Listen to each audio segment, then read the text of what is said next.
मराठा आरक्षक आंदोलन के नेता मनोज जरांगे ने संतोष देशमुख हत्या मामले में राज्य के मंत्री धनंजय मुंडे को सह आरोपी बनाने की मांग की है। जरांगे का कहना है कि इस हत्या से जुड़ी महत्वपूर्ण बैठकें धनंजय मुंडे के मुंबई और पार्ली स्थित कार्यालय में हुई थी, जिससे ये साफ है कि ये एक सुनियोजित साजिश थी।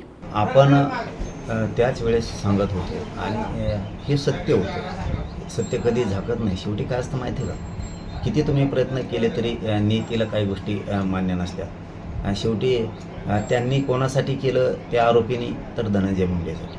ही धनंजय मुंडेची एक संघटित गुन्हेगारी करणारी टोळी होती, म्हणजे जमिनी हडपायची, कुठं खंडण्या वसूल करायचे आणि हे धनंजय मुंडेला सगळा पैसा दिला जायचा त्यांच्याकडून। एक नंबरचा आरोपी तो हे टोळी तयार करून असे कृत्य घडून आणायचे।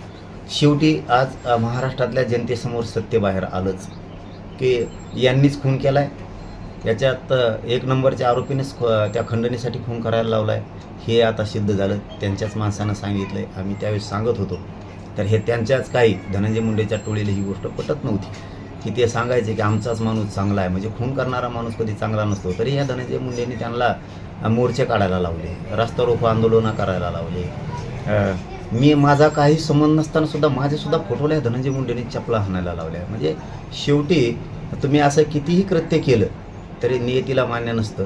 आज ते झालं आणि तुम्हाला त्याचं फळसुद्धा मिळालं। माझ्या नादी जर लागले ना इथून पुढेही तरी, आणि माझ्या समाजाच्या बी नादी लागले, तर मी सोडणार नाही आहे यांना। कारण हे सत्यच आहे की यांनी खून केला आणि धनंजय मुंडेच्या सांगण्यावर केला।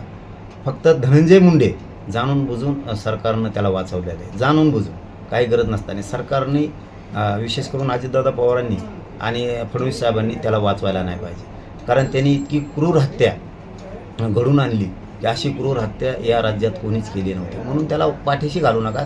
त्याच्यामुळंच धनंजय मुंडेला पैसे पाहिजे होते, धनंजय मुंडेच्या कार्यालयात ही बैठक झाली आणि त्याच्यानंतर खंडणी, अपहरण आणि खून ही घडून धनंजय मुंडेने आणला। त्यामुळे 302 मध्ये धनंजय मुंडे आरोपी 100% तो झालाच पाहिजे आणि गृहमंत्र्यांनी ती करावं सुद्धा। फडणवीस साहेबांनी जर केला नाही तर एक ना एक दिवस बदलणार आणि या संतोष भैयाच्या खून खटल्याचा पुन्हा तपास होणार। पण धनंजय मुंडे 302 मध्ये आहे, त्याला घेतलंच पाहिजे।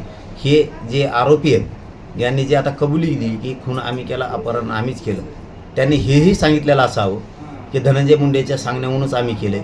कारण धनंजय मुंडेचेच कार्यकर्ते आहेत ते, धनंजय मुंडेलाच पैसे देत होते, त्याच्याच पक्षातले, त्याचेच कार्यकर्ते आणि रोज त्याच्याजवळ राहत होते।